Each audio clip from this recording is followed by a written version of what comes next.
Olá, meus queridos alunos! Segunda fase em Direito Constitucional. Estamos de volta com mais uma aula. Estamos entrando na nossa oitava aula.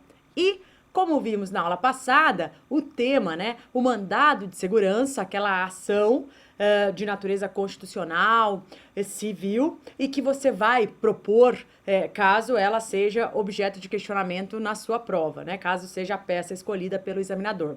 Sabemos que o examinador já escolheu essa peça algumas vezes, que ela serve de estrutura, de modelo para a criação das demais garantias constitucionais, dos demais remédios constitucionais. Então, sabendo fazer, de forma bem feita, o mandado de segurança, certamente vocês vão conseguir, fazendo as devidas adaptações e os ajustes, atendidas as peculiaridades de cada remédio, vocês conseguirão certamente elaborar as garantias constitucionais na prova, tá? Seja ela qual for.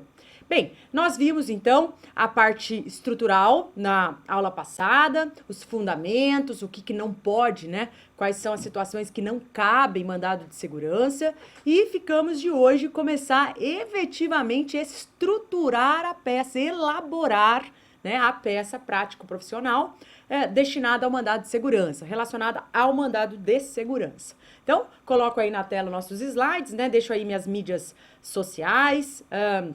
Deixa eu só falar, nas outras aulas eu tinha colocado apenas o Instagram, mas se você quiser acessar também a página, curtir a página no Facebook, tem o e-mail e tem uma senha de desconto para livros da Editora Foco. Qualquer livro da Editora Foco você consegue aí um desconto bom utilizando esta senha, tá? Inclusive o livro para a segunda fase em Direito Constitucional. Nós temos lá, pode voltar aqui para mim, uma obra, destinada especificamente à segunda fase. Nós temos uma da primeira fase, que talvez você até conheça, 5.000 questões comentadas, coordenada pelo professor Wander, e nós temos também a obra destinada à segunda fase, tá? Bom, então vamos lá para a nossa elaboração. Olha lá na tela. A elaboração da peça prático-profissional, o mandado de segurança. Bem, primeira coisa que vocês vão ter que lembrar é a competência, Então, volte para mim. A competência, gente, ela vai ser definida de acordo com a autoridade responsável pelo ato. Mas nós precisamos saber de quem é a competência para análise daquele remédio, daquele mandado de segurança, porque senão não dá nem para começar a fazer o endereçamento. Então, o endereçamento está vinculado, relacionado à competência. Tá? Para quem que você está encaminhando, para quem que você está emitindo, para quem que você está enviando aquela garantia constitucional. Tá? E nós vimos na aula passada os fundamentos para cada tribunal. Então, nós temos, pode ser no STF, no STJ, olha lá na tela. Também pode ser nos tribunais superiores, Nós vamos ter também lá nos tribunais superiores. Quais são mesmo os tribunais superiores, Militar, STM, TST, O STJ também é um tribunal superior, tá? Que também entra aqui. Que mais? Vai anotando aí no lado, Todos os tribunais. Os tribunais regionais federais também podem ser competentes aí para análise do mandado de segurança. Os tribunais de justiça dos estados, tá? De justiça aí dos estados e do Distrito Federal.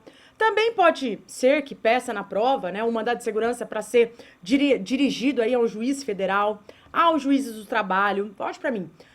Em relação ao Tribunal Superior do Trabalho e juízes do trabalho, acho mais difícil cair no âmbito da segunda fase em direito constitucional, tá? Pode cair lá o mandado de segurança. Você sabe que o mandado de segurança é uma peça coringa, uma peça-chave para qualquer segunda fase, não apenas a nossa aqui em direito constitucional. Então pode cair, já caiu, eu acho que é a única peça que já caiu em todas as segundas fases, Todas, já o mandado de segurança, mas cada um tem as suas peculiaridades aí. Então aqui a gente coloca, porque sim, pode ser um mandado de segurança para o juiz de trabalho, mas é mais difícil aqui no âmbito do direito constitucional, tá bom?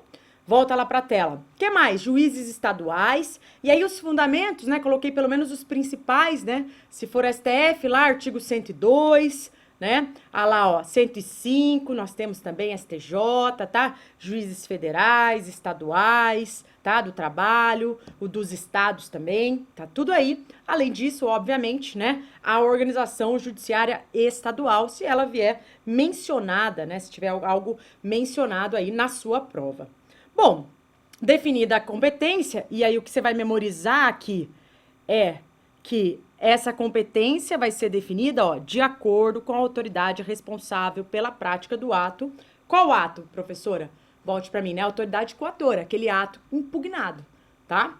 E aí o endereçamento, ele vai de acordo com a competência, então, descoberta aí a competência, definido para quem compete o julgamento desse mandado de segurança, nós colocamos o exemplo, né, de cada tipo de endereçamento que pode aparecer na sua prova.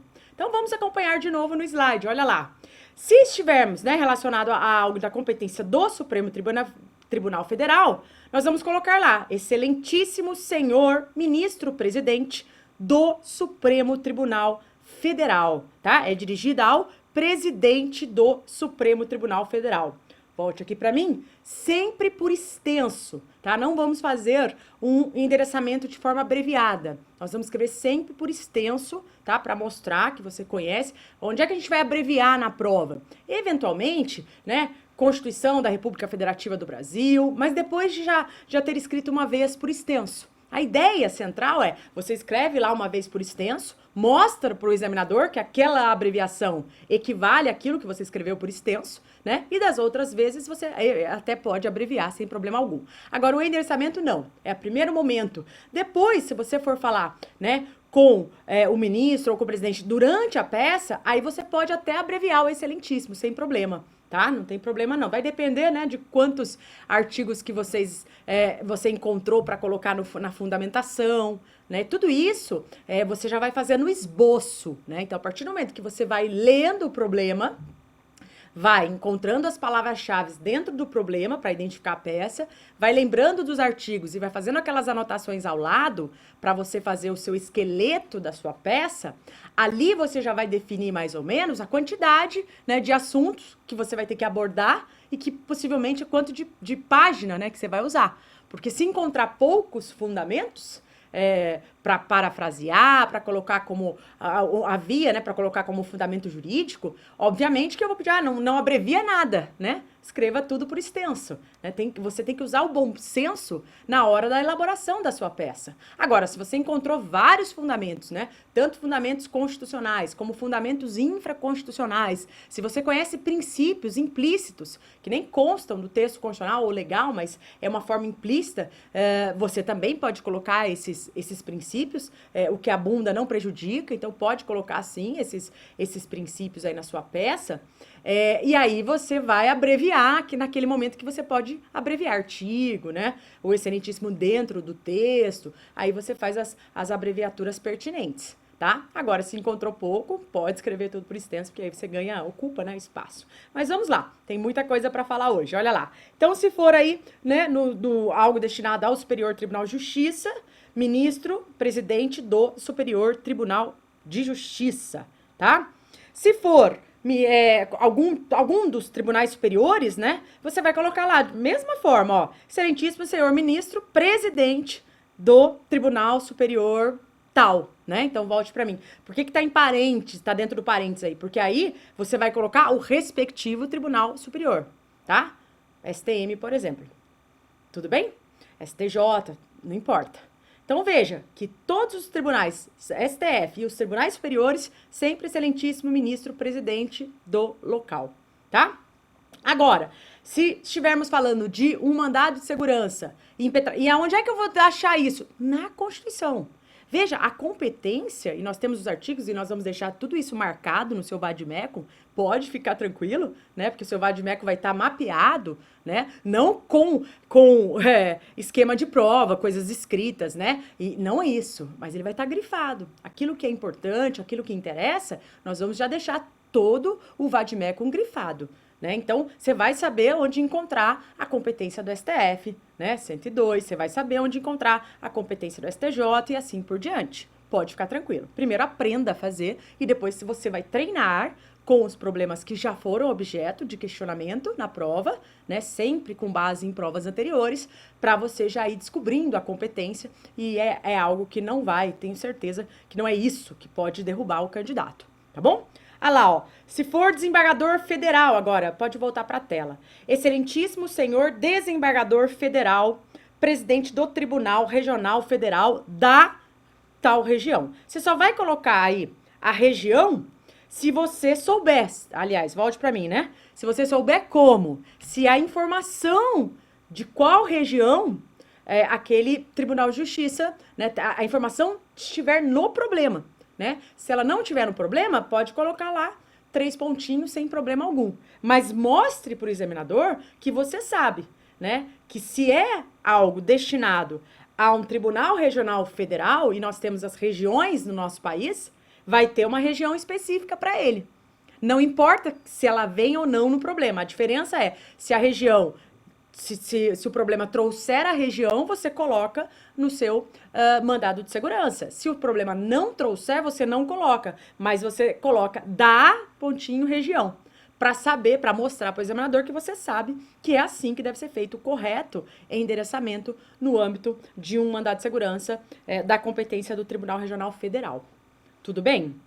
Ótimo. Professora, e se for agora o Tribunal de Justiça? Olha lá na tela, também tem o modelo, né, do endereçamento para o Tribunal de Justiça, para o mandado de segurança de competência do Tribunal de Justiça. Então, excelentíssimo senhor desembargador, presidente do Tribunal de Justiça do Estado, né? O Estado X, o Estado Y, volte para mim. Não crie a informação. Se o problema trouxer o dado, qual é o estado, ou é o estado X ou o estado Y, você pode colocar sem problema algum. Se o problema não trouxer a informação, você coloca lá do estado, reticências e tá tudo certo. Tá bem feito, tá correto o seu endereçamento, pontua a pontuação máxima dada pelo examinador em relação ao endereçamento. Não é muito não, mas tem pontuação. E na prova da segunda fase, né, qualquer pontuação que você ganhe, ela é importante para que você consiga a pontuação que leva à aprovação, tá bom? Olha lá, agora vamos falar no primeiro grau, né, no juiz, olha lá. Então tem o juiz federal e o juiz estadual. Se for aí juiz federal, excelentíssimo senhor doutor, juiz federal da reticências, né? Qual é a vara? Vara federal da seção judiciária de tal região, tá? Então tem a vara federal e tem a seção judiciária e da mesma maneira tem a região. Volte para mim. O juiz federal, ele pertence a uma região específica, que é vinculada a um tribunal regional federal específico. Então, preciso colocar a região. Eventual recurso, né? Eventual situação para um tribunal regional federal vai ser aquele, né? Daquela região específica desse juiz, tá? E já, se for no âmbito estadual, olha lá, excelentíssimo, senhor doutor, juiz de direito da vara civil, da comarca tal do estado. Se aparecer a comarca, né? Que é a cidade, você vai colocar. Se não, reticência. Agora, pode ser caso de vara da fazenda pública. Volta aqui para mim para eu explicar um pouquinho, né? É possível que haja, né, uma situação em que a vara correta seja a vara da fazenda pública. Mas, em muitos problemas da OAB, como essa informação não estava clara no problema, o examinador aceitou os dois endereçamentos, né? Da vara civil ou da vara da fazenda pública, né? Ele só vai exigir especificamente se ele disser, né, que naquela comarca tem vara da fazenda pública, porque você sabe que muitas vezes não tem a vara, né? Não sei aí aonde você está assistindo essa aula, onde é que você está acompanhando, mas tem vários lugares que não existe vara específica da fazenda pública. Se for uma cidade como São Paulo, obviamente, ele vai encontrar a vara da fazenda pública, e aí é o correto, né? Direcionar para lá. Mas, se não tiver, né, vai vara civil. O problema é que vai trazer a informação. Tudo bem? Ótimo. E ainda tem, né? Então, olha lá. Vara da Fazenda Pública, ok. Agora nós vamos passar para legitimidade. Ou seja, para tratar das partes, quem é que pode impetrar? Nós estamos elaborando, volte para mim, passo a passo, né? Como é que se faz o mandado de segurança? Começa pela definição da competência e o endereçamento correto. Agora tem que identificar as partes, né? Quem vai impetrar, né? Sabemos que nos remédios constitucionais a terminologia correta para aquele que detém a legitimidade ativa, para aquele que vai propor a ação, que vai impetrar. Portanto, o legitimado ativo é o impetrante, tá? O legitimado passivo, ele é conhecido como impetrado, ou você vai chamá-lo também de autoridade coatora. Mas quem que pode, né? Quem que pode impetrar o mandado de segurança? Lá na tela para acompanhar, olha lá, né? Qualquer pessoa que comprove a violação do direito líquido e certo, não amparado por habeas corpus ou habeas data. Então aqui, quando a gente fala, né, qualquer pessoa, o que você vai lembrar? Uma pessoa física, jurídica, nacional, estrangeira, órgão público com capacidade processual, né? Desde que comprove o que é essa violação.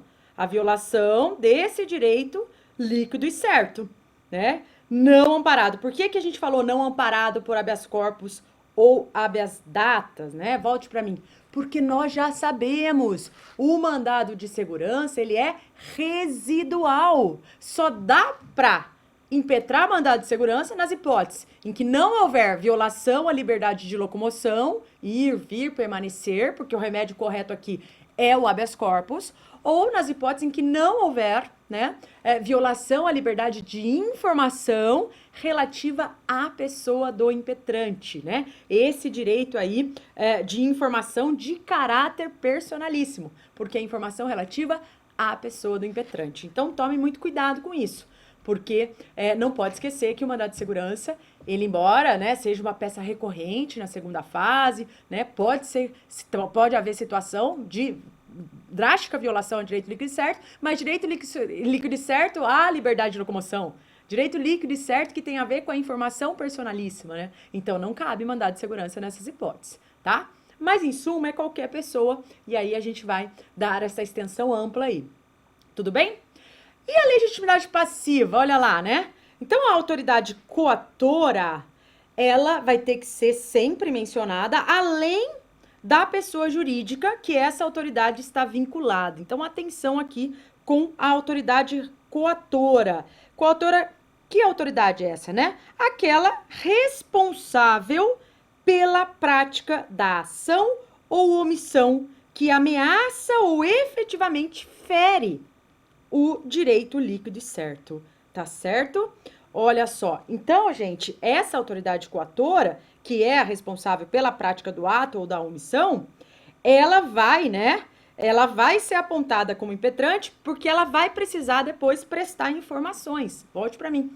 Nós vamos ver que nós vamos aprendendo aqui a elaboração no passo a passo, mas tudo que for colocado aqui, né, eventualmente vai ter repercussão lá nos pedidos, nos requerimentos, né? Então, por exemplo, essa autoridade coatora, ela vai ser, né, intimada e ela vai ser para ela poder, né, prestar informações, tá? Nós vamos ter, mas fique tranquilos, por quê? Porque os requerimentos e os pedidos, eles estão todos na Lei 12.016 de 2019. 2009, certo? Que é a lei que regulamenta o mandado de segurança. Então, não precisa decorar o pedido. Precisa saber onde é que você vai encontrar. Mas está tudo na lei. Então, vai ser cópia daquilo que está escrito na lei. No máximo que você vai fazer é parafrasear, escrever com as suas palavras, isso é parafrasear, né? Traduzir para o mesmo idioma, escrever com as suas palavras aquilo que vem na lei. Então, você não vai, mas eu esqueci de... Não, o pedido está lá. Você vai copiar. O que você precisa fazer é ir depois marcando o seu vademecum para, na hora da prova, encontrar com maior facilidade. Mas nada que uma leitura da lei também não supra, né, essa marcação. Porque a lei ali é o ideal, né? A gente, inclusive, prepara os alunos para marcarem os seus materiais que levarão para o dia da prova, para facilitar, né? Mas vai estar na lei. Tudo bem? Ótimo. Volta lá para a tela para falar mais um pouquinho dessa legitimidade passiva. E eu coloquei aí, né, que, cuidado, a pessoa jurídica, né, que aquela autoridade coatora está vinculada, ela também vai ter que ser colocada no polo passivo, tá bom? Cuidado aí, tá? Vai ter que ser notificada essa autoridade coatora e a pessoa jurídica que ela faz parte. Cuidado que o parágrafo 1º, esse que eu mencionei aí, ó, do artigo 1º da lei, qual lei? A lei do mandado de segurança, 12.016 de 2009. Ele diz, né, que equiparam-se, olha lá, equiparam-se para os efeitos do mandado de segurança Então, equiparam-se autoridades. Então, quando eu falei, escrevi aqui, ó, equiparados, equiparados a quê? Vamos colocar aqui a canetinha agora. Vamos colocar equiparados às autoridades, tá? Equiparados às autoridades. Autoridades. Quais autoridades? Pô, se estamos falando da autoridade coatora, então equiparam-se aí as autoridades, né? Autoridades coatoras, quem? Os representantes ou órgãos de partidos políticos e os administradores de entidades autárquicas, bem como os dirigentes de pessoas jurídicas ou as pessoas naturais no exercício de atribuições do poder público, somente no que disser respeito a essas atribuições. E o detalhe é que sempre deverá ser indicada aí a pessoa jurídica a que a autoridade coatora está vinculada. Volte para mim. Esse parágrafo primeiro, de novo, gente, tudo que está na lei não precisa ser memorizado. Precisa ser lido, conhecido, grifado, porque se aparecer alguma dessas pessoas, né, vocês vão identificar no dia, na peça e colocá-lo lá. Se ela tiver no parágrafo primeiro, ela vai ser colocada como entidade, como impetrado, como autoridade coatora, porque é equiparado. Tá certo? Então, não necessariamente vai ser uma pessoa, né, de direito público. Nós vimos agora, né? Pessoas naturais, pessoas, né, no exercício de atribuições do poder público, tá? Lógico que desde que esteja agindo de acordo com essas atribuições. Maravilha? Tranquilo até aí? Tá. Então, quanto aos legitimados, essas eram, pelo menos, as principais informações que eu queria passar para vocês. Mas eu pergunto aí, e agora, né? Além de eu conhecer as partes, eu preciso conhecer dos fundamentos. Quais são os fundamentos que eu vou colocar no meu mandado de segurança? Então, você vai ter fundamentos de natureza constitucional e fundamentos de natureza infraconstitucional, que nada mais são, né, do que as leis que regulamentam, se existir leis, ou a lei que regulamenta aquele remédio. E ainda, né, as súmulas que tratam do assunto, eventualmente, né, se for caso específico de aplicação de alguma súmula específica, tá? Então, vamos lá para a tela para nós recapitularmos isso. Então, veja, em relação aos fundamentos de natureza constitucional, quando estiver se tratando do mandado de segurança individual, pode voltar para mim, essa estrutura, gente, essa elaboração inicial, ela diz respeito ao mandado de segurança individual. Nós temos a faceta, né, do mandado de segurança coletivo, que vocês vão ver que ele é muito parecido, né? Toda a estrutura, as vedações, aquelas situações que não podem, que não cabe mandado de segurança, também vão se aplicar ao mandado de segurança coletivo. Mas ele tem algumas peculiaridades. Então, na aula, hoje, a gente vai falar dessas peculiaridades, a gente vai avançar, mas veja, a estrutura é a mesma. Mais uma vez, fazendo um bom mandado de segurança individual, você não só, né, conseguirá ter base para elaboração das demais garantias constitucionais, o habeas data, o mandado de injunção, como para a elaboração do mandado de segurança coletivo. Tudo bem? Então, o fundamento constitucional então volta lá para a tela só para eu fazer essa anotação que eu acho importante, né? A natureza constitucional aqui, o fundamento constitucional, artigo 5º, inciso 69, tá? Diz respeito ao mandado de segurança individual, tá? O coletivo, vocês vão encontrar no inciso 70 desse mesmo artigo 5º. Então, inciso 70, quando vocês pensarem no mandado de segurança, MS, coletivo. Volte para mim. Nós faremos essa observação a tratarmos do mandado de segurança coletivo, mas se você já quiser colocar aí no seu material, não tem problema algum. Agora, a norma que regulamenta, a norma que traz os detalhes em relação a esse mandado de segurança, né, a norma de natureza, né, o fundamento infraconstitucional principal é a lei regulamentadora. Olha lá na tela. A lei regulamentadora que revogou outras, né, anteriores a ela, a lei 12.016 de 2009. Volta para mim. Essa lei, né, praticamente todos os pedidos do mandado de segurança vocês vão encontrar nesta lei, tá certo? Toda a estrutura, o cabimento de liminar, né, os requisitos para que seja concedida a liminar, a medida liminar, tudo vocês vão encontrar na Lei 12.016, de 2009. Aprendendo a manejar esta lei, aprendendo a encontrar, aprendendo a ir para o índice e tal, você vai conseguir resolver facilmente essa questão. Tá bom? Então, a Lei 2016. Cuidado, esta lei, ela incorporou diversas súmulas do Supremo sobre o mandado de segurança, né? E ela revogou as demais que tratavam do mandado de segurança. Claro que, subsidiariamente, ainda pode ser utilizado o CPC, Código de Processo Civil, sem problema algum, né? A Constituição sempre vai fundamentar. E ainda existem súmulas, né? Existem súmulas que não foram incorporadas pela lei e que também podem, eventualmente, aparecer na sua prova. Tá bom? Então, você vai conhecer também as súmulas que tratam do mandado de segurança. É importante para que, se eventualmente apareça como fundamento, você encontre com facilidade. Qual que é o objetivo, o objeto em si, né? O objetivo da garantia do mandado de segurança, a garantia constitucional chamada mandado de segurança. Olha lá na tela. Então, o primeiro objetivo é evitar a violação a direito líquido e certo. Então, volte para mim. Ah, professor, então cabe aí o mandado de segurança de natureza preventiva? Sim, sim. Porque como o objeto dele é abrangente, ele fala tanto em evitar quanto em reparar, não é necessário que o direito líquido e certo já tenha sido violado, né? Se estiver na iminência da violação, obviamente que você vai impetrar um mandado de segurança na modalidade preventiva, sem problema algum, inclusive com pedido de liminar, né? Por quê? Porque o perigo na demora do provimento final, do jurisdicional, pode ser que, por exemplo, inviabilize um candidato a prestar um concurso público, né? Que ele não foi classificado porque feriu alguma coisa relacionada à igualdade, e aí a segunda fase está na iminência de ocorrer, e se não for reparado esse dano, ele não tem como fazer a prova da segunda fase, vocês entenderam? Então, para evitar a violação, também pode, ok? Ou, olha lá na tela, ou reparar a violação praticada por meio da ilegalidade ou o abuso do poder por parte de quem?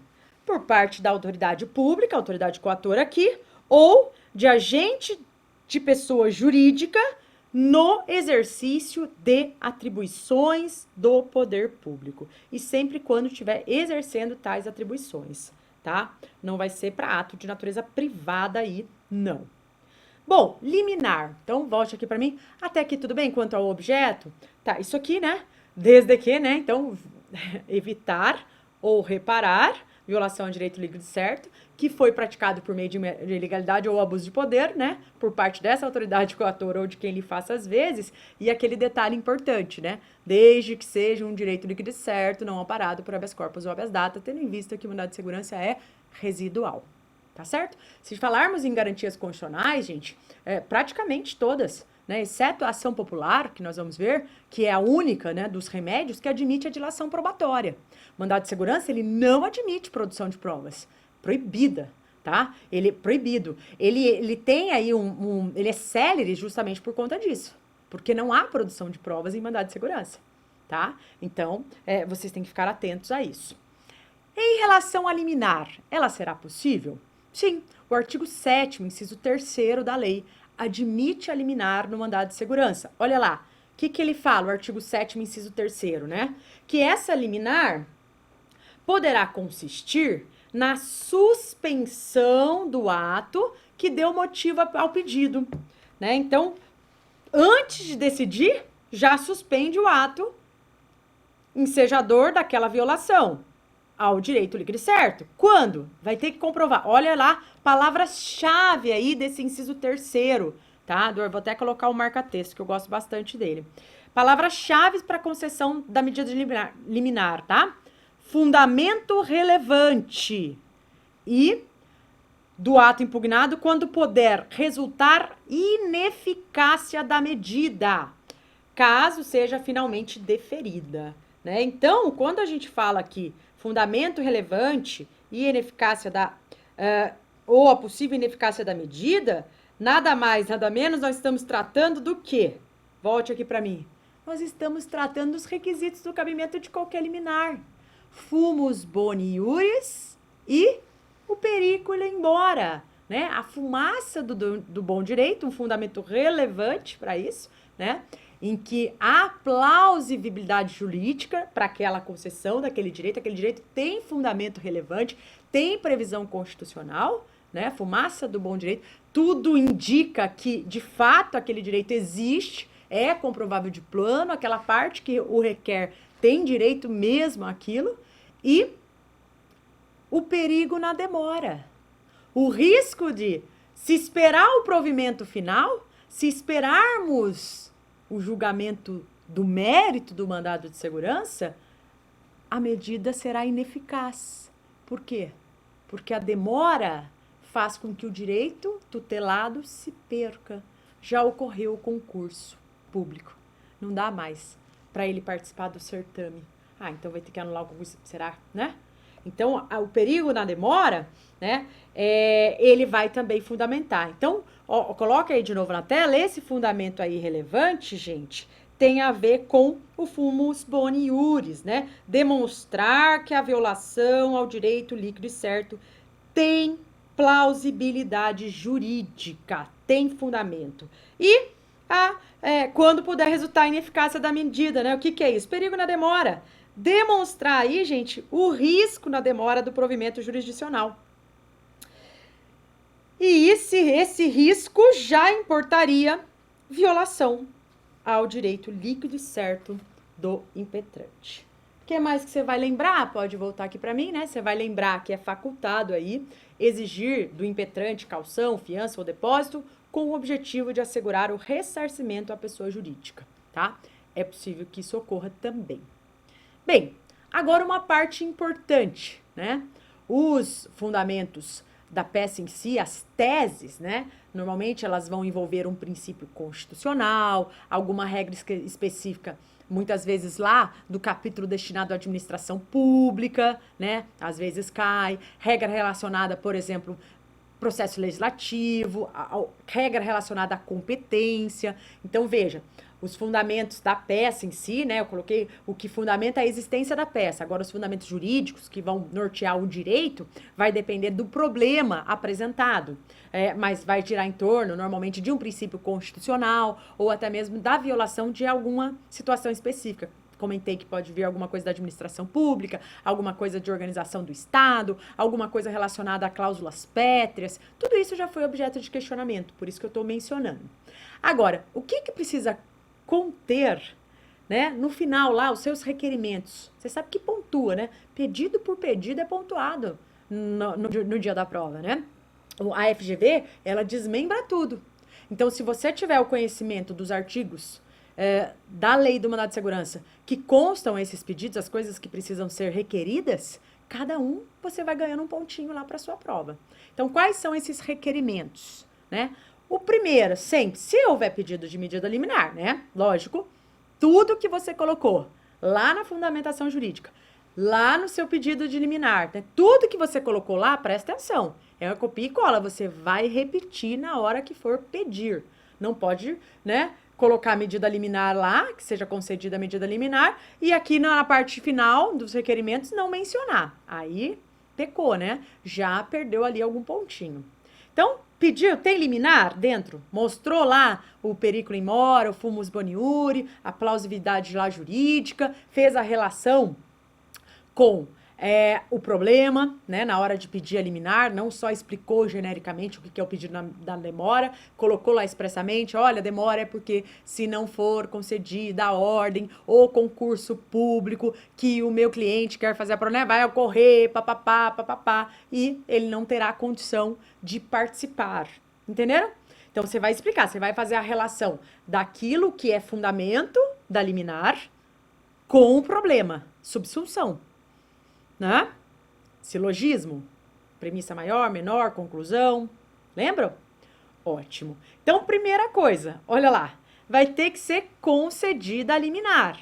Para quê? Para suspender o ato lesivo, assegurando a impetrante o que? O direito de participar do concurso, tal.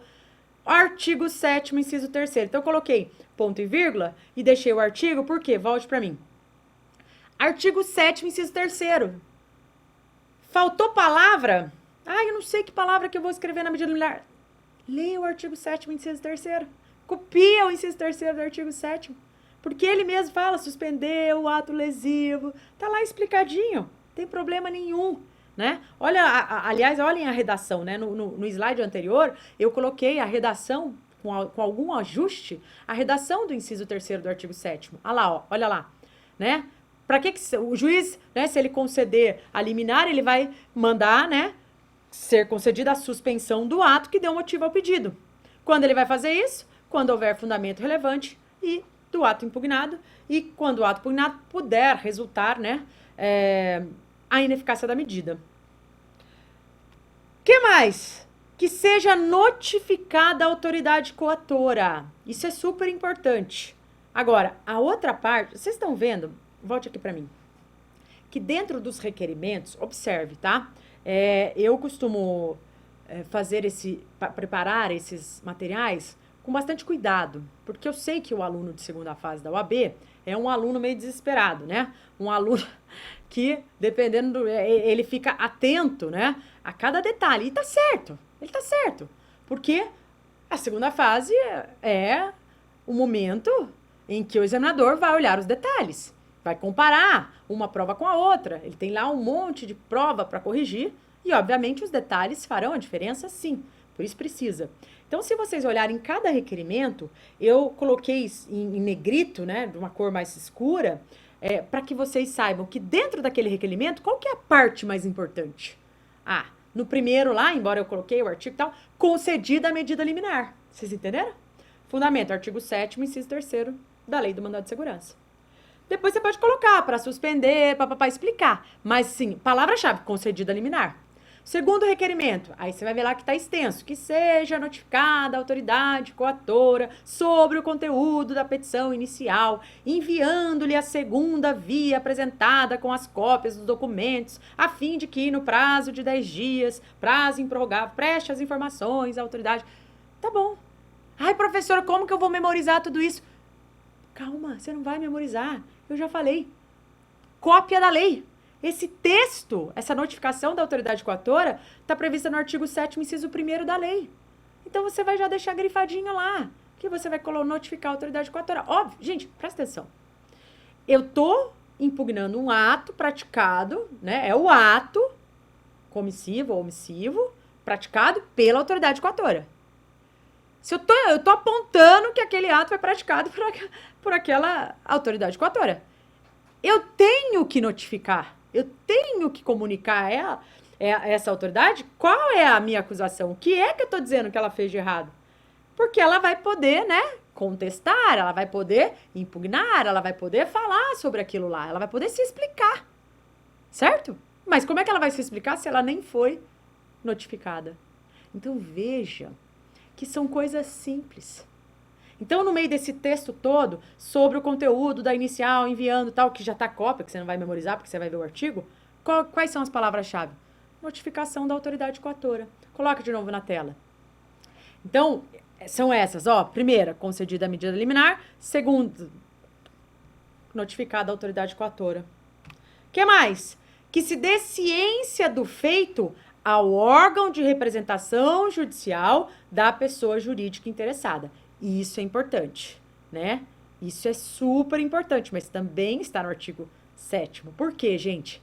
Quem que é, né? O órgão, volta para mim. O órgão de representação judicial da pessoa jurídica interessada. É quem defende, é o advogado daquela pessoa jurídica. Entenderam? Por exemplo, quem que defende né? Qual que é o órgão de representação da pessoa jurídica interessada? Um Estado. Você está litigando contra um Estado. O que defende? O procurador do Estado, certo? Ele é o órgão, né? Quem que é? Que representa, de representação judicial da pessoa jurídica interessada. Porque para formular a defesa. Entenderam? Ótimo. Próxima lá. Que seja intimado, olha lá na tela de novo, que seja intimado o representante do Ministério Público, que vai atuar, volte para mim, como custos legis, né? Que vai aí atuar como fiscal da lei, ele precisa ser, né? Porque ele vai ter o prazo improrrogável de 10 dias, está lá no artigo 12 da Lei 12.016 e o Ministério Público vai atuar, vai falar como fiscal da lei e ele precisa ser, então, intimado, tá bom? Outra coisa, e no final, né? Qual que é o pedido, então? O pedido final, olha lá na tela. Então, ao final, olha sempre assim, você pode fechar, né? A questão dos pedidos como ao final, confirmada a liminar deferida. Então, volte para mim. Essa partezinha, né? Confirmada a liminar deferida, só vai existir se, obviamente, tiver sido pedida a liminar no corpo do seu mandado de segurança. Se ela já tiver sido pedida nos seus pedidos. Veja, nós falamos 3 vezes da liminar aí, hein? Nós falamos da liminar no corpo, na fundamentação jurídica. Depois, na hora dos pedidos, foi a primeira coisa que nós pedimos. E agora, no pedido final, antes de você fazer o pedido final da concessão da ordem, você vai, confirmada a liminar deferida, você já coloca no intuito de já ter sido aceita essa liminar. Mas veja, só vai colocar isso se tiver pedido nessas 2 vezes antes, né? Se ela tiver existido dentro da peça, isso é óbvio, né? Mas, como diz uma prima minha socióloga, né? O óbvio, né, precisa ser construído. E, recentemente, o óbvio precisa ser falado, principalmente para os alunos de segunda fase, que eles estão tensos e que é natural. E que talvez não seja tão óbvio nesse momento da vida. Depois que ele passar, pode ser que no dia seguinte ele, mas realmente, professor, era óbvio, né? Mas nesse momento talvez não seja. Até por essas emoções afloradas, né? Então vamos lá para a tela. Então, ao final, confirmada a liminar deferida, que seja concedido definitivamente o mandado de segurança, isso é importante, né? Concessão definitiva, que seja definitivamente concedido aí o mandado de segurança com o fim de. O que é isso com o fim de reticências? Aqui você vai colocar o objetivo específico do mandado de segurança. Volte para mim. Professor, onde é que eu vou encontrar isso? Eu vou encontrar isso na lei do mandado de segurança? Não! Você vai encontrar isso no problema. Por que é que você está impetrando o mandado de segurança? Qual é o desfecho do seu problema? O que você quer?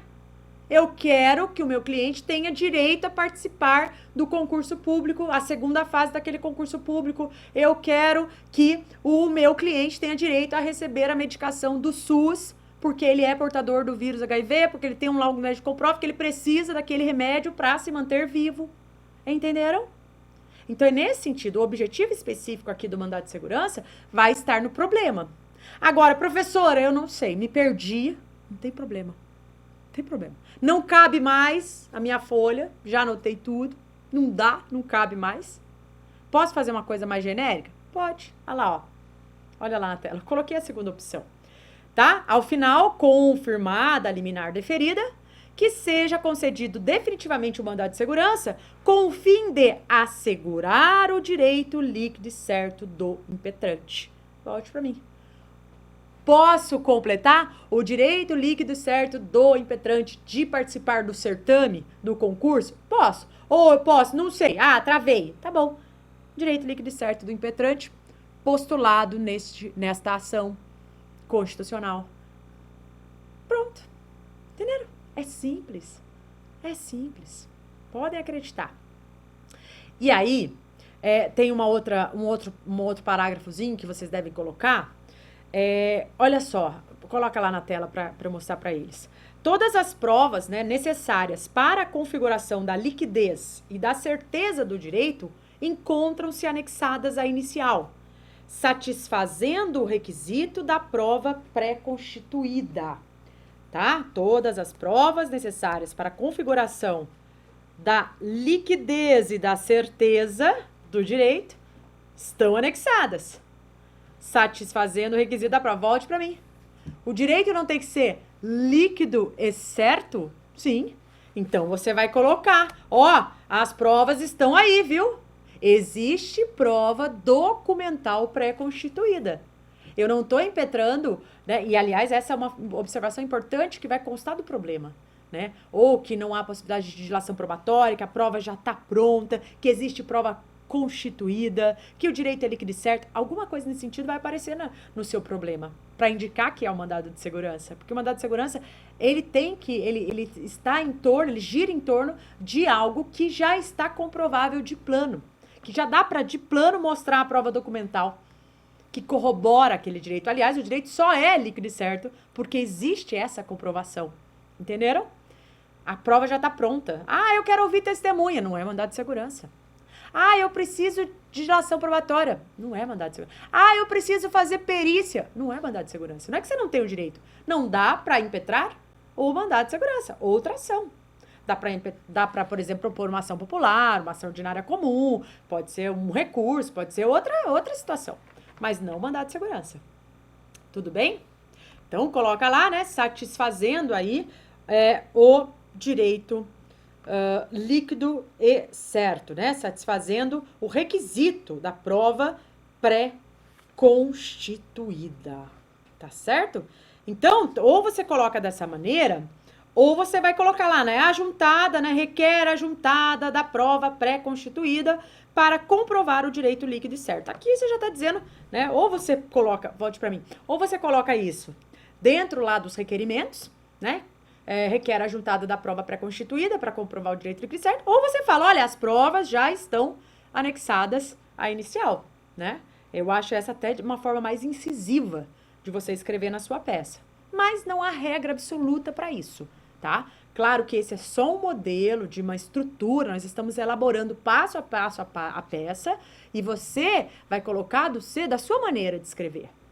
Até porque, se você ficar preso, né, exatamente do jeito que o professor fala, na hora da prova, se você esquecer alguma coisa, pode ser que você fique travado e não consiga dar andamento na sua peça. Então, obviamente que vai ter a sua carinha, cumprindo, obviamente, os requisitos legais, os requisitos constitucionais, né, com o apoio da lei aberta e marcada, mas você vai dar, né, a sua cara, né? Peça é que nem receita, né? Você pode dar receita para qualquer pessoa fazer lá o bolo, mas vai sair do jeito com a mão que aquela pessoa fez. É a mesma coisa você no dia da prova. Então, obviamente que quem já escreve, né, quem tem facilidade, tem maior facilidade no dia da prova. Agora, nem sempre, né? Porque tem aquelas pessoas que já advogam há anos e outra pessoa assina, ou enfim, estagiam, e aí tem os vícios, né? Então, isso também é bom que vocês se atenham àquilo que a gente fala em aula para não ser pego pelos vícios da prática, que muitas vezes, né, ocorrem. Bem, eu também quero dizer que lá na parte desses requerimentos é possível, né, que você peça aí, né, aplicação de multa, ou até mesmo a prisão, né, por desobediência em caso de descumprimento da decisão. O artigo 26 da Lei do Mandado de Segurança, que é a Lei 12.016, ele traz essa possibilidade, né, de eventual prisão por desobediência, né, da decisão e, portanto, é possível esse requerimento, tá? No final, como é que vai estar o final da sua peça? Olha lá, você vai colocar lá, né, dá-se a causa o valor né, deve ser atribuído o valor à causa, muitas vezes pode ser, inclusive, um valor irrisório, né, um valor só para fins, né, de custas, é possível isso, nós vamos ver, né? Só para contagem, mas deve ser atribuído. Termos em que pede deferimento, ou nesses termos pede deferimento, local e data, advogado, número da OAB. Detalhe, né? Aqui, esses detalhes eu vou ver daqui a pouquinho, depois do intervalo. Mas volta aqui para mim só para eu explicar esse último slide que eu vi agora, né? Por que eu coloquei, né, termos em que pede deferimento, ou nesses termos pede deferimento? Muito embora nós utilizemos, isso é uma prática já errada, mas nós utilizemos nestes termos, quando a gente está falando de algo, né, que já passou, e veja, nos termos, quais termos? Os termos que já foram expostos. Tá longe, né? Então, é nesses termos pede deferimento. Se ficar com medo, né, não precisa, coloca lá termos em que pede deferimento. Sem vírgula mesmo, sem problema algum. Pode colocar, tá? Ou coloca lá. Agora, se na hora esquecer, também não é isso. Pode ter certeza que não é isso que vai gerar aprovação ou reprovação. Mas eu gosto de detalhes e gosto de explicar o porquê desses detalhes, tá? A gente vai no máximo, no melhor possível do aluno, né? Porque aí se ele fizer 70%, ele já vai ser aprovado, certo? Local e data, se tiver a comarca, você coloca aí, né? Do estado, ou estado e tal. advogado, OAB, número, pode no máximo 3 pontinhos, não assinar nada, a peça, pelo amor de Deus, né? Porque senão isso pode anular a sua prova, tá bom? Bom, então vamos fazer um breve intervalo e daqui a pouco a gente volta com mais mandado de segurança. Até já!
Olá, alunos! Segunda fase em Direito Constitucional, estamos de volta com o segundo bloco da nossa oitava aula e estamos tratando do mandado de segurança, uma peça prático-profissional importantíssima.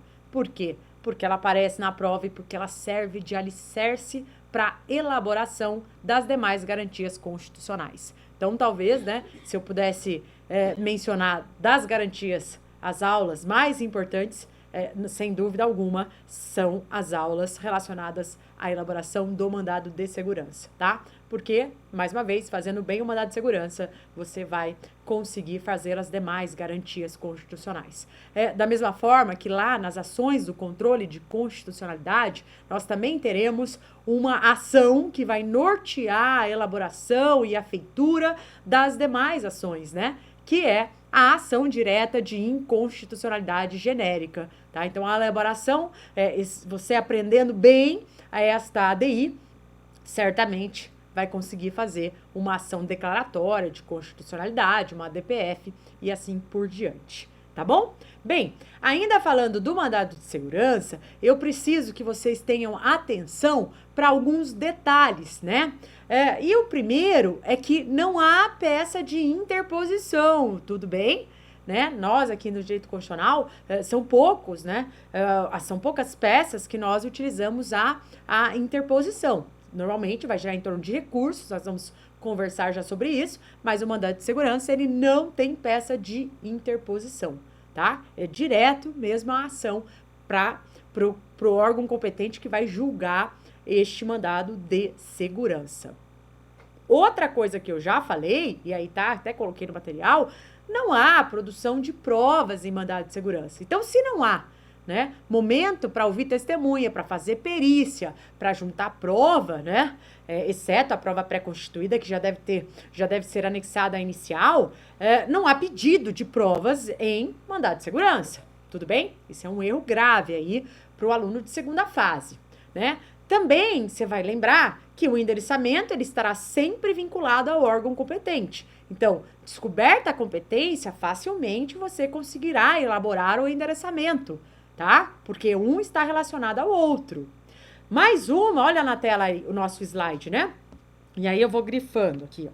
Deixa eu já até pegar a canetinha, né? O marca-texto que eu gosto, interposição, provas, endereçamento. Na liminar devem ser demonstrados o quê? Fumus boni iuris, coloquei aí em latim, fumaça do bom direito, e o perigo na demora, né? O que é esse perigo, né, na demora? Vai demonstrar o prejuízo trazido pela demora no provimento da tutela jurisdicional. Volte para mim. Aprendendo também a fazer uma boa liminar, você vai utilizar isso para as demais ações, né? Conseguindo demonstrar lembrando do fumus boni iuris e do perigo na demora, numa ação ordinária, né, com pedido de tutela antecipada, você vai usar também esses requisitos. Claro que você vai ter um fundamento no CPC, mas o caminho é o mesmo, tudo bem? Bem, agora nós vamos elaborar, né, nós vamos fazer, eu já dei toda a estrutura, o passo a passo, a organização, né, para a elaboração da peça prático-profissional. Agora nós vamos exercer aquilo que nós aprendemos. Como? Por meio de uma prova, claro, né? Não vou trazer um modelo da minha cabeça, eu vou fazer com vocês um modelo que já foi objeto de questionamento na prova da OAB. Então, vamos ler o problema juntos, grifar as palavras importantes e elaborarmos juntos a peça, tá? Depois, você vai elaborar as outras peças em casa, mas esta daqui nós vamos fazer juntos, tá? Então, lá, ó. Já caiu no exame unificado, olha lá na tela, este problema. Mévio de tal, com 42 anos de idade, pretende candidatar-se a cargo vago, mediante concurso público. Bom, aqui já há uma informação importante, que tem a ver com o candidato a concurso público. Volte para mim. Lendo a questão, embora até pareça algo de administrativo, você já vai saber que você vai ter que abrir a sua Constituição no artigo 37 seguintes. Artigo 40 também você vai ler, artigo 38. As regras relacionadas a concurso. Ah, professor, eu não sei.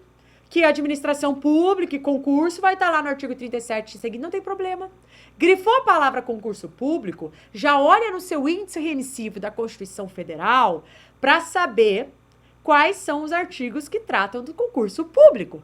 Porque se ele está dizendo aqui que há um concurso público, que tem alguém que vai se candidatar, certamente vai ser algo que violou algum dispositivo constitucional previsto relacionado às regras aplicáveis ao concurso público. Entenderam?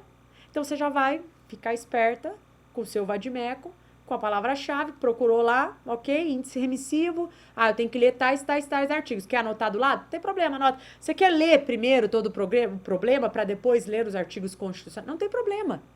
Mas já faz a observação que essa palavra-chave, se você não souber os artigos, que você vai procurar esse assunto lá no índice remissivo. Certo? Volta para a tela. Então, ele quer se candidatar a um cargo vago, mediante concurso público, organizado pelo Estado X. Opa, informação importante, que é o Estado X quem elabora. Vai definir... Por que a informação é importante? Volte para mim. Por que a informação organizada pelo Estado X é importante? Porque, veja, na sua peça, você tem que definir competência, endereçamento. E a competência vai ser definida por aquela autoridade que praticou o ato, vocês vão ver, né? E já estamos falando de um local. Então, Estado X. Você já está tendo ensaios, né, do que pode ser a competência. Será que é o Tribunal de Justiça daquele Estado? Entenderam? Ainda não sabemos a competência, mas nós já vamos grifando as palavras que nos direcionam para a correta elaboração no que diz respeito ao endereçamento, no que diz respeito, né, à qualificação das partes, quais são as partes, no que diz respeito à peça prático-profissional, à fundamentação, que aí você vai saber ou não, vai olhar no índice remissivo, as teses jurídicas de um concurso público, as regras relacionadas ao concurso público, quais são as regras que a Constituição exige que tenham que ocorrer no concurso e que certamente devem ter sido violadas. Então, são as teses jurídicas. Entenderam como que funciona? Então, volta lá para a tela. Organizado pelo Estado X, tendo, inclusive, se matriculado em escola preparatória. Com a publicação do edital, é surpreendido com a limitação para inscrição dos candidatos com idade de, no máximo, 25 anos. Volte para mim.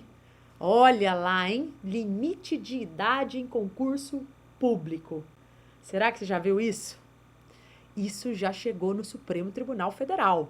E não chegou poucas vezes, não. Porque se tivesse sido poucas vezes, não daria ensejo à edição de súmula, por exemplo. Súmula vinculante, né? Mas calma. Primeiro, você só vai lembrar, né, que limite de idade em concurso público, será que pode? Só se a natureza do cargo justificar, né? Então, é um policial que vai precisar correr atrás lá do ladrão. Opa, será que pode? Um cara de 60 anos, será que ele tem o mesmo porte físico de um menino de 22, 23 anos? Vocês entenderam? A natureza do cargo tem que justificar. Só pensando, né, num critério de razoabilidade, você já vai pensar nisso, ainda que você não conheça toda a decisão relacionada a isso, as decisões do Supremo, os artigos da Constituição, mas enfim, né? Continuar a leitura, vamos lá. Com a publicação do edital, é surpreendido com a limitação para inscrição dos candidatos com idade de, no máximo, 25 anos. Inconformado, apresenta requerimento ao responsável pelo concurso, que aduz o interesse público, tendo em vista que, quanto mais jovem, maior tempo permanecerá no serviço público, o aprovado no certame. Será que esse pode ser, volte para mim, né, um critério distintivo? Será que, tem que ser mais jovem para ficar mais tempo no serviço público? Será que é isso que os princípios da administração pregam? Por exemplo, o princípio da eficiência tem a ver com o tempo que ele está ou não dentro da administração pública? Será? Volta para a tela. O que permitirá um menor déficit nas prestações previdenciárias? Vai pagar menos. Vai ficar trabalhando mais. um dos problemas centrais do orçamento do Estado na contemporaneidade. O responsável pelo concurso é o governador do estado X. Hoje para mim. Governador. Ah, então quem que tá? Qual que é a autoridade coatora aqui? Bote para mim aqui, né? Ó, o governador do estado X é o responsável. Então, ele já está indicando aqui, né, a legitimidade. Caminho, né? Legitimidade ativa, legitimidade passiva. Talvez a legitimidade ativa seja do mero edital, o governador figurar aí como legitimidade passiva, mas vamos continuar a leitura, lá na tela. Não há previsão legal para o estabelecimento de idade mínima. A lei tem que trazer isso. Sendo norma constante do edital do concurso. Não há necessidade de produção de prova. E olha a frase-chave aqui, hein? Não há necessidade de produção de provas. Volte aqui para mim. Tudo indica que é o mandado de segurança. Se aparecer frases como essa, né? Não há necessidade de produção de provas. Existe prova documental pré-constituída. O direito é líquido e certo, né? Todas essas expressões, né, vão nos induzir ao mandado de segurança. É claro que eu preciso ler o problema inteiro. Estou dizendo que não é isso que vai definir. Mas olha, quando aparece aí que não há necessidade, a chance é enorme da peça ser, de fato, o mandado de segurança, tá? Que ele está dizendo aqui, não há necessidade, né? Olha outra coisa importante, volta lá, que define aí o mandado de segurança, né? E o prazo entre a publicação do edital e da impetração da ação foi menor que 120 dias. Volte para mim. Qual é o prazo? Qual é o prazo para impetrar mandado de segurança? Até 120 dias. Se for menor, significa então que a ação foi proposta no prazo razoável, certo? Olha lá na tela.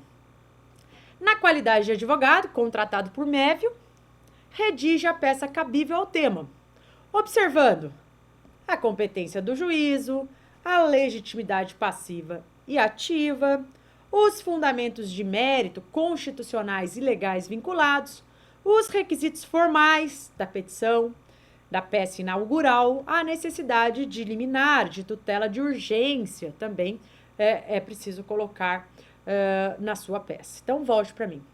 Essas provas, né, elas foram provas um pouco diretas. Essa, por exemplo, foi uma prova extremamente direta. Estava fácil definir qual era a peça. Não, nem sempre é assim, tá? Então, saibam que às vezes não vem tão diretamente a peça prático-profissional exigida.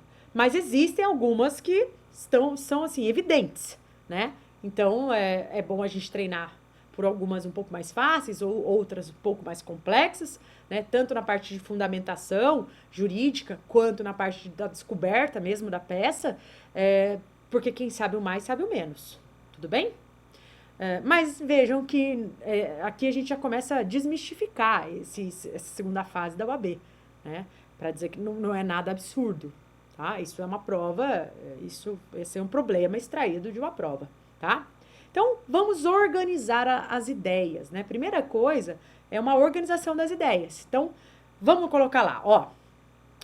Observando o quadro presente na introdução, né? E considerando, coloquei aí para vocês, tá lá no nosso livro de prática constitucional, essas observações aqui. As dicas, né, constantes do enunciado, não há necessidade de produção de provas e o prazo foi menor que 120 dias. Então, né? As duas dicas, assim, não há dúvida de que a peça a ser elaborada é o mandado de segurança, pois Mévio teve seu direito líquido e certo de participar do concurso público atingido por uma exigência inconstitucional. Aí, agora, a gente começa a utilizar os fundamentos jurídicos. Qual que foi? Volte para mim. Quais que foram, né, os problemas verificados aí? O que um edital de um concurso público que limite a idade até 20 e poucos anos, o que ele fere? tendo em vista que nós estamos dizendo que é inconstitucional. Inconstitucional por quê? Tem que escrever. Primeira coisa, fere a isonomia. Todos são iguais perante a lei, tá lá, né? Isonomia. Fere, segundo, princípio da legalidade. Por quê? Porque não havia, e a prova foi clara, não há previsão legal nesse sentido. Apenas o edital é que trouxe. Não pode. O edital está vinculado à previsão legal. Ele precisa, ele depende dessa previsão legal. Aliás, aqui, ainda que houvesse a previsão legal, a previsão teria de ser declarada inconstitucional, porque ela fere princípios constitucionais como a isonomia, certo? Legalidade, né? Também nós vamos ver aí, ó, que ela fere a outro, olha lá, razoabilidade também. E, olha lá, essa peça, tá vendo ali? Tá dando pra ver bem ali? Tá, né? Inconstitucional, tô vendo. Aqui tá um pouquinho menor, mas eu acho que aí o slide tá completo, né? Ótimo. É porque aqui às vezes está um pouquinho diferente para vocês. Então, para a elaboração dessa peça, o que é essencial? Que você, candidato, leia atentamente a Lei 12.016 de 2009. Volte aqui para mim. Se você já descobriu que a peça é o mandado de segurança, você sabe a lei que regulamenta, você sabe o artigo constitucional que fundamenta, leia. Leia. Sabe por quê? Porque depois de lida pelo menos uma vez a lei, você não vai correr o risco de falar, olha, esqueci de pedir para notificar a autoridade coatora, esqueci de pedir a intimação do Ministério Público. Se você passou o olho na lei que regulamenta o remédio, a ação, a peça, você não vai esquecer na hora de fazer o requerimento, entendeu? Então, por isso que a gente aqui, organizando as ideias, a gente já coloca, né, em negrito, no nosso material, inclusive no livro que eu participo, que é essencial a leitura da 12.016, porque é ela que regulamenta o mandado de segurança. É ela que vai trazer os pedidos, é ela que vai trazer a possibilidade de liminar, é ela que vai falar o que a liminar pode gerar, o que ela precisa conter. Entenderam? É ela que vai equiparar as pessoas que podem figurar no polo passivo, como legitimado passivo, autoridade coatora. Tudo vai estar na Lei 12.016. Tudo relacionado ao mandado de segurança. Então, vamos lá para a tela de novo. Aplicando essas noções, né, o caso concreto, nós temos que a legitimidade ativa é quem? Opa, o MEVio, que é o seu cliente. A legitimidade passiva vai ser quem, gente? O ato, né? Aquele que praticou o ato coator. Contra o ato coator. De quem? De quem criou o concurso aí, do governador do estado X. Não pode esquecer que você vai ter que notificar quem? A pessoa jurídica que a autoridade coatora integra. Ou seja, o estado X. Né? A pessoa jurídica que a autoridade coatora integra, o estado X. Ótimo. O ato coator. Ué, qual foi o ato coator? Ué, aquele ato que indeferiu a inscrição de MEVio, dizendo que ele tinha 40 e poucos anos e, portanto, não poderia prestar o concurso. E no mérito, quais são os fundamentos jurídicos? Inconstitucionalidade do ato, por violação ao princípio da legalidade. E aqui você vai colocar especificamente o artigo 37, caput, né? Volte para mim.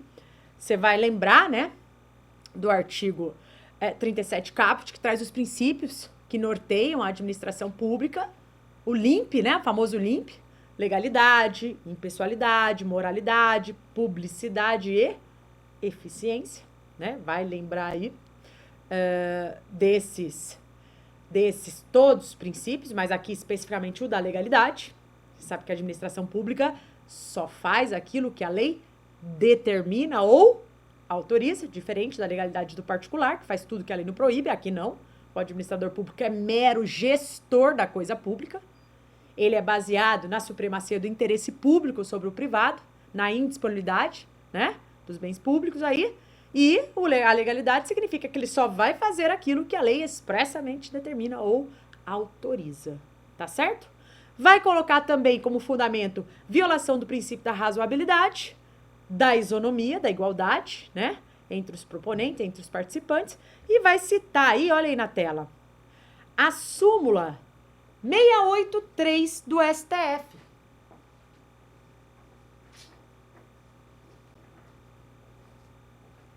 Essa súmula 683 do STF, você vai citar porque ela é específica aqui. Olha o teor da súmula 683 do STF.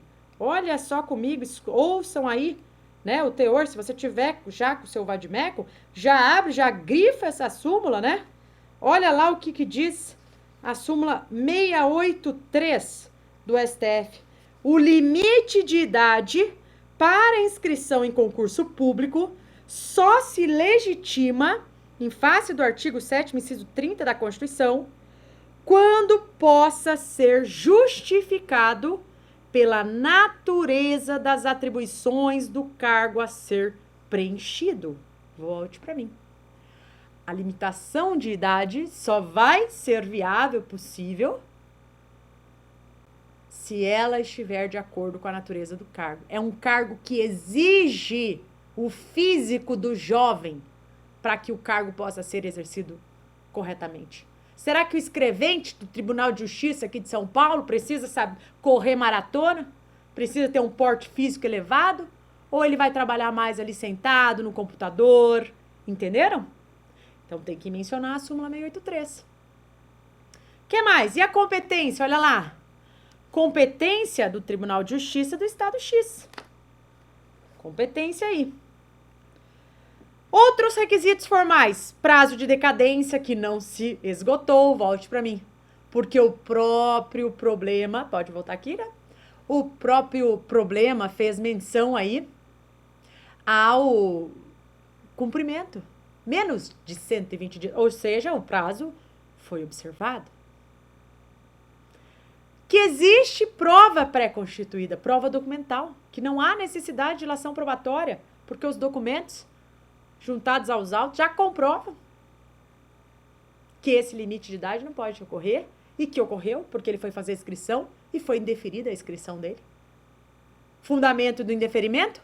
42 anos, 40 e poucos anos, tem que ver a idade correta, mas não importa aqui. Tudo bem? O que mais? Pedido de liminar, vai ter que fazer menção ao artigo 7º da lei, tá? Para falar da liminar.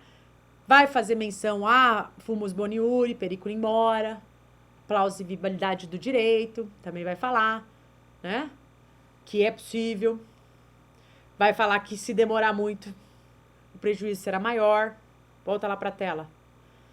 Você vai falar, né? Nessa liminar, que o risco na demora do provimento jurisdicional, ele vai importar na continuidade, né, da violação desse direito líquido e certo de participar do certame aí. Você vai falar, vai pedir para notificar a autoridade coatora, para prestar informações, o que é que ela fez esse concurso dessa maneira, ferindo súmula, inclusive, do STF. Vai pedir ciência da pessoa jurídica, a qual a autoridade coatora faz parte, né, o Estado aqui, para ingressar no feito. Vai pedir para intimar o MP. Vai pedir a prioridade no julgamento, né, após deferida a liminar. E vai pedir para confirmar a liminar. E, ao final, né, o julgamento da procedência do pedido principal, julgamento de procedência do pedido, a concessão da ordem, a concessão da segurança, vai colocar o valor da causa, tá? Então, a estrutura argumentativa, que é baseada num silogismo, volte para mim. Lembram, né? O que é esse silogismo, né? Pode voltar aqui para mim. Silogismo tem a ver com aquela ideia de premissa maior, premissa menor e conclusão. Aqui nós falamos, né, do fato, explicamos qual é o direito em tese, né? E a conclusão, que seria aí um mini pedido. Então, o fato é a questão do edital do concurso limitar a inscrição para gente que tem até 25 anos, sendo que o cargo não justifica essa limitação. Ponto. O direito, você vai falar do artigo 5º, né, da igualdade, da isonomia, todos são iguais perante a lei. Você vai falar da legalidade, artigo 5º, inciso 2º, que ninguém será obrigado a fazer ou deixar de fazer, né, em virtude de lei. Vai falar do artigo 37 da Constituição, que trata da legalidade, que precisa ter a previsão legal para que isso ocorra e vai falar da súmula, né, vinculante, aliás, a súmula comum, essa não é vinculante, mas a súmula do STF 683 sobre o limite de idade aí, tá? Então, e o fecho, né, a conclusão, um mini pedido aí, o indeferimento da inscrição é inconstitucional e tem direito a se inscrever. Portanto, ele tem direito a se inscrever e fazer as provas, tá? E a plausibilidade é, olha, vá logo, escreva ele logo antes que isso ocorra, tá? Então, agora nós temos aqui um modelinho de como ficaria uma peça, né, a elaboração do mandado de segurança com base nesse problema, que tem pedido de liminar, então eu vou dar o completo, porque se não tiver, só não colocar o pedido liminar, não tem problema. E, de novo, a gente coloca aqui o máximo de informação possível, pode ser que no dia da sua prova, né, o tamanho da sua letra, a quantidade de coisas que você vai escrever não caiba, então você vai treinar. Você vai treinar em casa na própria folha da GV, da FGV, tá? Pegue lá as folhas, imprima o caderno, né, de questão lá e as provas, o rascunho, porque tem isso na internet, você imprime e vai treinar manuscrito, tudo bem? Para você saber o tamanho da sua letra, como é que você escreve, se você dá muito espaço entre uma e outra, se você vai ter que diminuir, né? Se sua letra tá legível, peça para alguém ler, porque isso é importantíssimo para sua prova, né? Ah, professor, por quê? Letra feia tira ponto? Não, nem dá ponto, nem dá. Porque veja, se o examinador não consegue entender o que você escreveu, não tem como ele pontuar.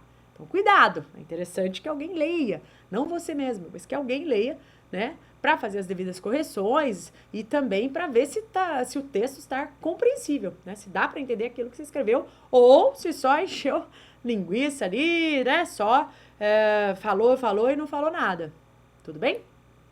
O que eu coloquei aqui em colchete, né, são observações, mas não deve constar da peça, né, é óbvio também, mas é bom que se fale, porque aquela emoção aflorada do aluno de segunda fase pode fazer com que ele anote aquilo ali. Então não, né? Vamos direto por endereçamento, olha lá. Endereçamento, né? Excelentíssimo senhor desembargador do Tribunal de Justiça do Estado X. Porque estamos falando, né? Do Estado X. Tá? Mévio de tal, residente domiciliado, vai colocar portador da cédula de identidade, escrito no seu CPF tal, seu advogado, que firma presente, com escritório para recebimento de intimação, coloca aí o e-mail também, né? Vem a presença de Vossa Excelência impetrar o presente mandado de segurança com pedido de liminar. Já deixa a liminar expressa já lá no nome da peça. Esse espaçamento aí entre o nome da ação, volte para mim. Mais uma vez, isso aqui vai depender da sua letra e do quanto de informação que você encontrou, fundamento jurídico, teses, partes, enfim, para colocar na sua peça. Se der para colocar um espaço, uma linha entre o nome da ação, fica visualmente melhor. Mas veja, não há necessidade se você encontrou vários fundamentos e quer colocar todos esses fundamentos, não tem problema você não dar esse espaço, tá? Caso tenha encontrado fundamentos para usar todas as linhas disponíveis lá para sua prova. Tudo bem? Volta lá. Em face do governador do estado X, nos termos do artigo 5º 69 da Constituição e da Lei 12.016 de 2009, então, volte para mim, aqui eu coloquei, né, o nome da peça e os fundamentos. Quais? Só os fundamentos da peça. Os fundamentos jurídicos, eles vão entrar na parte do direito, tudo bem? Aqui é só o fundamento da peça. O que fundamenta a possibilidade da impetração da garantia constitucional do mandado de segurança? Quem? A Constituição, no seu artigo 5º 69, tendo em vista que estamos falando de mandado de segurança individual, se fosse o coletivo seria o artigo 5º inciso 70, e a lei regulamentadora, a norma infraconstitucional que trata do mandado de segurança, ou seja, a lei 12.016 de 2009, tá? Pronto. Pelas razões a seguir aduzidas. Começa lá com os fatos na tela, ó. Dos fatos, vai contar a historinha. Aqui você vai reproduzir o problema em forma de parágrafos, contando o fato. Volte para mim. O problema, ele vem como um problema, mas todas as informações que vão constar dos fatos estão no problema. É só dividir aquilo em parágrafos, né? E concatenar as ideias, só para que tenha pelo menos começo, meio e fim. Só isso. Mas não perca muito tempo com a exposição dos fatos. O que pontua, efetivamente, é a parte da fundamentação jurídica, os pedidos, né? A parte do endereçamento, a qualificação das partes, a atribuição do valor da causa, os detalhes da peça, não os fatos, mas não custa nada colocar em parágrafos, tá bom? Você vai contar para o examinador o que aconteceu. Volta lá para a tela. Então, vamos contar para ele. O impetrante, com 42 anos de idade, pretende candidatar-se a cargo vago, mediante concurso público, organizado pelo Estado X, tendo, inclusive, se matriculado em escola preparatória. Com a publicação do edital, foi surpreendido com a limitação para inscrição dos candidatos com a idade de, no máximo, 25 anos.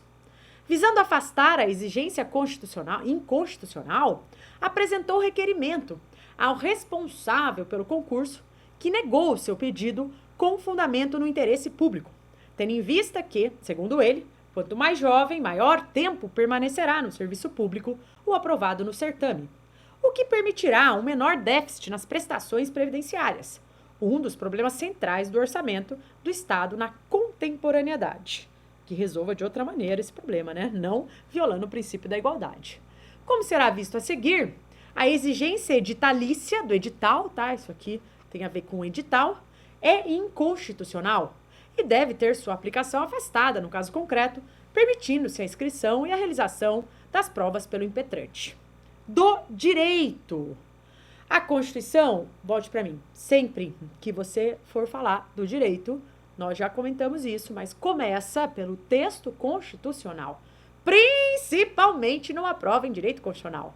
Eu dou uma aula, né, de redação forense, dicas de estruturação de peça, erros mais comuns, silogismo, ensino os alunos a fazerem silogismo, paráfrases, né, que é pegar um artigo de lei, transformá-lo numa tese, né, parafrasear, escrever com as suas palavras, tudo isso eu ajudo os alunos de segunda fase das outras disciplinas, mas para todos, eu falo, encontrou o fundamento constitucional, é ele que deve vir em primeiro lugar na sua peça.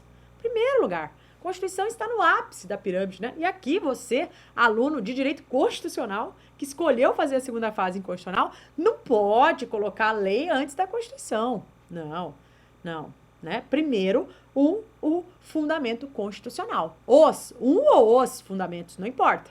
Depende de quantos vocês encontraram, tá bom? Lá na tela.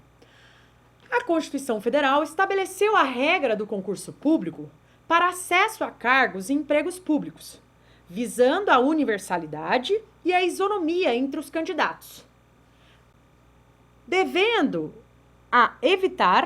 modo a evitar favorecimentos e privilégios. Dessa forma, qualquer exceção a essa regra deve pautar-se pelo princípio da razoabilidade.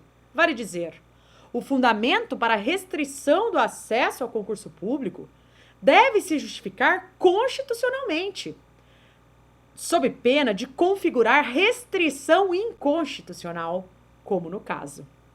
Na hipótese, não há motivo constitucionalmente legítimo para excluir do certame candidatos com mais de 25 anos, pois a atividade pode ser exercida por pessoas de qualquer idade. Por isso, a exigência do edital viola também a isonomia, pois cria distinção entre brasileiros, favorecendo o pequeno grupo de candidatos menores de 25 anos. De acordo com a Constituição, todos são iguais perante a lei e devem ser assim tratados, conforme o artigo tal. Em acréscimo, o edital desrespeita também o princípio da legalidade, pois, se a restrição não está prevista em lei, o edital não pode inovar na ordem jurídica para criar gravame que a lei não previu. Pode voltar aqui para mim. Vocês, né, viram que nós aqui na peça, né, deixamos claro para vocês que as teses, elas podem ser colocadas em parágrafos distintos. Então, primeiro nós falamos da ideia central, né, da razoabilidade, nós falamos primeiro, né, do acesso aos cargos públicos, e aí pode fazer menção ao artigo relacionado ao acesso aos cargos públicos, né, que fala da universalidade, que fala da isonomia, tá certo? Depois nós falamos do princípio da razoabilidade, não tem artigo específico aqui, mas você vai falar dele genericamente. Depois nós colocamos aqui, né, da distinção no edital entre brasileiros, né, favorecendo aí, não pode, o princípio da isonomia, e também desrespeita o princípio da legalidade, pois, se a restrição não está prevista em lei, o edital não pode inovar na ordem jurídica para criar gravame que a lei não previu. Por fim, cabe observar que a jurisprudência do STF não legitima cláusulas restritivas como a presente, tendo inclusive editado a súmula 683. Pode transcrever? Pode aqui para mim. Professor, eu posso transcrever um artigo na prova ou necessariamente eu tenho que parafrasear? Pô, se conseguir parafrasear, escrever com as suas palavras, como nós fizemos aqui na peça, tudo bem, tranquilamente, tá? Agora, se conseguir parafrasear, pode parafrasear. Se quiser copiar, há espaço para isso, não tem problema também. Um ou outro, né? Parafraseia um, o outro você coloca, a súmula você quer fazer menção, até porque a súmula é o principal aqui, ela é bem direta, né? Embora a situação tenha violado a isonomia, tenha violado a razoabilidade, tenha violado a igualdade, tenha, né, a isonomia, igualdade, legalidade também, ela violou frontalmente a súmula 683, que ela expressa sobre a questão limite de idade em concurso público, né? Então, é bacana, sim, transcrever. Se há espaço para isso na sua peça, não tem problema algum. Pode transcrever, tá? Olha lá, ó. O limite de idade para inscrição em concurso público só se legitima em face do artigo 7º, 30 da Constituição, quando possa ser justificado pela natureza das atribuições do cargo a ser preenchido. Com efeito, o artigo 7º, 30 da Constituição proíbe a diferença de salários, de exercício de funções e de critério de admissão por motivo de sexo, idade, cor ou estado civil, né? Pode até grifar a idade lá, escrever grifos nossos, não tem problema algum, tá? Diante do exposto, considerando que a regra do edital é inconstitucional, por violar o princípio da isonomia, da igualdade de acesso a cargos públicos, da legalidade e da razoabilidade, o impetrante tem direito líquido e certo a participar do concurso público, devendo ser deferida a sua inscrição para posterior realização das provas. Volte aqui. Como eu comentei, mas eu faço questão de reiterar, essa peça eu deixei ela bem completa, tá? Porque ela serve de base para você fazer a sua peça aí. Para você fazer as demais garantias. Mas é claro que você precisa treinar isso de forma manuscrita, né? E nas folhas da FGV, porque isso aqui pode ser que na forma de escrever dê muitas laudas. E a ideia não é essa. Mas por que eu coloquei todas as informações? Reiterei. Porque quem sabe o mais, sabe o menos. É fácil você diminuir. O difícil não colocou nada, fez menção, feriu a legalidade e a isonomia. Ponto. Não explica, não coloca o artigo, não aprofunda o tema. E aí não tem. Você precisa utilizar as peças, as folhas disponibilizadas. Não que você precise escrever até a última linha. Pode até deixar a metade, mas você precisa. Se o examinador te deu lá uma quantidade correta de laudas, ele pressupõe que você vai utilizar aquilo lá, né? Então, você precisa. Então, quem sabe o mais, sabe o menos. Consegue reduzir e extrair só o que realmente é importante. Aqui eu estou deixando um modelo, né, da melhor maneira possível para que todas as informações estejam aí. Mas é possível que um parágrafo, né, que esteja repetindo aquele falado, já mencionou uma vez os princípios violados, tá bom, não repita. Repita apenas no pedido e tudo bem, tá? Liminar, né, esse é o mandado de segurança especial, porque tem a liminar. Olha lá. Como exposto acima, né, acima exposto, a limitação da idade para inscrição no concurso é inconstitucional e por isso não pode produzir efeitos. Caso a liminar não seja concedida, o impetrante não poderá participar do certame e o presente mandamos restará prejudicado por falta de objeto. Sendo assim, o impetrante requer que seja deferida a liminar antes mesmo da notificação da autoridade coatora, nos termos do artigo 7º, inciso 3º da Lei 12.016 de 2009, que é a Lei do Mandado de Segurança, né? Tendo em vista a relevância do fundamento, fumus boni iuris, representado pela inconstitucionalidade da norma do edital, ó que bacana, explicar onde é que está a fumaça do bom direito, né? Que fere a legalidade, a razoabilidade e a isonomia. E o perigo na demora, o perigo em mora, que no caso caso proferida apenas ao final a decisão, e impedirá a participação do impetrante no concurso público. E agora os pedidos, a gente finaliza com os pedidos. Por todo o exposto, obedecido o prazo decadencial de 120 dias, o que ele requer? Bom, primeiro, a liminar. E aí explica por que é a liminar. Né? Até a decisão final para determinar a inscrição, ok. Depois, notificação, palavra-chave, notificação da autoridade coatora. E aí, copia o artigo 7º. Depois, ciência à autoridade coatora, né, ao Estado X, por intermédio de sua procuradoria. E aí, enviando a cópia, ok. O que mais? Que seja ouvido o representante do MP, pode pedir aqui a prioridade no julgamento, só olhar a lei que tá lá, né? E o pedido final, confirmada a liminar, conceder definitivamente a segurança. E aí, o objetivo específico, para quê? Para inscrever o sujeito no concurso, tá? E aí, ó, todas as provas, né, já estão anexadas à inicial, porque precisamos cumprir o requisito da prova pré-constituída. Dá-se o valor da causa, termos em que pede deferimento, local, data, advogado, não assine, rubrique ou, de outra forma, identifique a sua prova. Pode voltar aqui para mim. Então, cuidado, né, que você não pode identificar, você não pode fazer menção, né, a nada. Você precisa, de fato, concluir a sua prova sem deixar margem para que o examinador saiba que você fez aquela prova. Como que a OAB, como que a FGV pontuou, tá? A última coisa que eu vou colocar para vocês é a telinha da pontuação, né, que é o próprio espelho. Como é que saiu? Olha lá, ó. A competência do juízo, de 0 a 0,50, Tribunal de Justiça, legitimidade passiva, governador do estado, né? Obviamente pedindo que seja notificado como autoridade coatora, tem que pedir. A notificação da pessoa jurídica, que a autoridade integra, né? O estado pertinente aí ao governador, também teve atribuição de ponto. Se você fez o pedido, né, da liminar, também pontuou até um ponto, ó que bacana. Fundamentação, né? Você vai mencionar, né, tem legalidade, razoabilidade, né? Vai falar também da isonomia, certo? E aí são 3, né? De meio até 1,5 para pontuar esses pedidos aí da fundamentação jurídica. E o pedido, você vai pedir para deferir, né, a ordem, a garantia tutela, né, para a restrição do edital seja afastado, né, para ele possibilitar o recurso. Então, e valor da causa também, que foi atribuído pontuação. Então, pode voltar para mim, que nós finalizamos esta 8ª aula, ainda tem muita coisa, né, para nós tratarmos, e a gente já começa na próxima aula falando do mandado de segurança coletivo, tudo bem? Então, eu aguardo vocês na nossa próxima aula. Até!